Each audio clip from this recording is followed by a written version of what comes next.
ভারতে পালানোর সময় ডক্টর দীপু মনির ভাগ্নে গ্রেফতার হলো সীমান্ত থেকে। সীমান্ত দিয়ে পালানোর সময় ঢাকা দক্ষিণ মহানগর আওয়ামী লীগের দপ্তর সম্পাদক রিয়াজ উদ্দিনকে ৩ মানব পাচারকারী দালাল সহ আটক করেছে স্থানীয়রা। সকাল 7:30টার দিকে উপজেলার জেলেপোতা গ্রামের ক্লাব মোড় এলাকায় এ ঘটনা ঘটে। স্থানীয় সূত্রে জানা যায়, ঝিনাইদহের মহেশপুর সীমান্ত দিয়ে অবৈধভাবে ভারতে পালানোর সময় রিয়াজ উদ্দিন মহেশপুর উপজেলার পিপুলবাড়িয়া গ্রামের দালাল হজের কাছে পৌঁছান।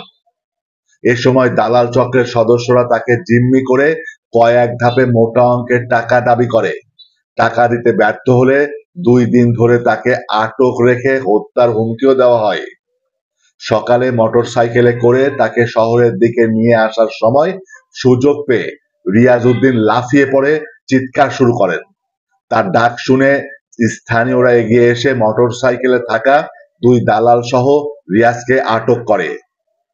এ সময় খবর পেয়ে দালাল চক্রের অন্যতম সদস্য ফজে বিজিবি সদস্যদের সাথে ঘটনাস্থলে এসে আটককৃতদের ছাড়িয়ে নেওয়ার চেষ্টা করলে ক্ষুব্ধ জনতা তাকেও আটক করে।